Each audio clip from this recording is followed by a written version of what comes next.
Hi friends, இன்றைக்கி ஒரு long video தான் நம்ம பார்க்க போகிறோம். இன்றைக்கி நம்ம புத்து கோயிலுக்கு போயிட்டுருக்கோம். நடந்து போகிற தூரம் தான், வீட்டிலேருந்து கொஞ்சம் தூரம் தான் கோயில். நாங்கள் நடந்து தான் போவோம். நடந்து போயிட்டுருக்கோம் பாருங்க.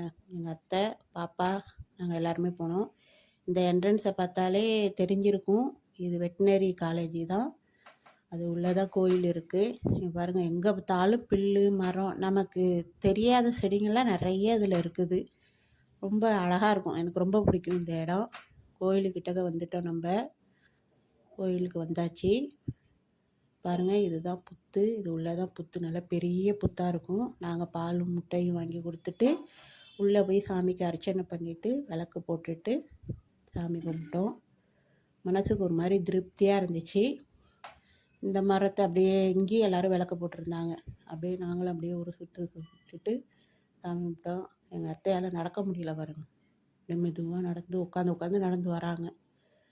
சாமி கும்பிட்டுட்டு வெளியில் வந்தோம். பிரசாதம் கொடுத்தாங்க, புளி சாதம். அதை வாங்கி சாப்பிட்டுட்டு இங்கே பாருங்கள், இந்த பாப்பா எங்கள்கிட்ட கோச்சிக்கிட்டு போகுது பாருங்கள். எப்படி போகுது பாருங்கள். இந்த இருட்டில் போயிட்டே இருந்துச்சு. பிம்பா அங்கே அந்த கழுதை கட்டியிருந்ததை பார்த்துட்டு பயந்துட்டு ஓடியாந்துட்டு, சரி கிட்டக்க போய் என்னான்னு பார்த்தோம் நாங்களும். அது பார்த்தா கழுதை. அதுக்கிட்ட விளையாட்டு கட்டிக்கிட்டு இருக்கு பாருங்கள். அது எப்படி சைடு பார்வையாக பார்த்துக்கிட்டு இருக்கு பாருங்களேன். அப்படியே கழுதையை பார்த்துட்டு அங்கே ஒரு கோயில் இருந்துச்சு, அதையும் சாமி கும்பிட்டுட்டு, இது நேற்று நாங்கள் மருதணி போட்ட வீடியோ தான். இந்த மருதணி பாருங்கள், அரைக்கும் போது கை செவரவே இல்லை. அரைச்சி வேஸ்ட்டாக போயிட்டோம் அப்படின்னு நினச்சிக்கிட்டு இருந்தோம். அப்புறம் பக்கத்தில் ஒருத்தவங்கள்ட்ட கேட்டால் அவங்க சொன்னாங்க, ஜீனியும் லெமனையும் சேர்த்து போடுங்கப்பா செவரும் அப்படின்னாங்க. இந்த பாப்பா போட்டுக்க மாட்டேன்ட்டு, செவராது நான் போட்டுக்கலை அப்படின்னுச்சு. பிடிவாதமாக போட்டு விட்டேன். 2 பாப்பாவுக்கும் போட்டு விட்டுட்டு மீதி எனக்கும் இருந்துச்சு. நானும் ஒரு கைக்கு போட்டுக்கிட்டேன். பரவாயில்ல, ரொம்ப செவரலைனாலும், நாங்கள் எதிர்பார்த்த அளவு செவரலைனாலும் ஓரளவுக்கு செவந்துருந்துச்சு.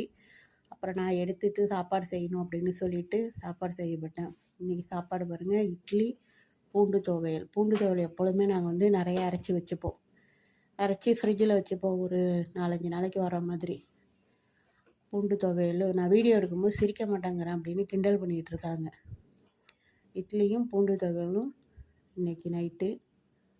எனக்கு சாதம் இருக்குது. சாதம் கொஞ்சம் மதியம் வச்ச சாதம் இருக்குது, அதனால் நான் சாதம் சாப்பிட்டுப்பேன். பாப்பா மாமியார்லாம் இட்லி சாப்பிடுவாங்க. ஓகே ஃப்ரெண்ட்ஸ், இட்லி வந்துட்டு. இந்த வீடியோ பிடிச்சிருந்தா லைக் பண்ணுங்கள், ஷேர் பண்ணுங்கள், சப்ஸ்கிரைப் பண்ணி விடுங்க. மீண்டும் அடுத்த வீடியோவில் பார்ப்போம். பாய். நாங்கள் எல்லாம் உட்காந்து சாப்பிட்டுக்கிட்டு இருக்கோம். பாய். அடுத்த வீடியோவில் பார்ப்போம்.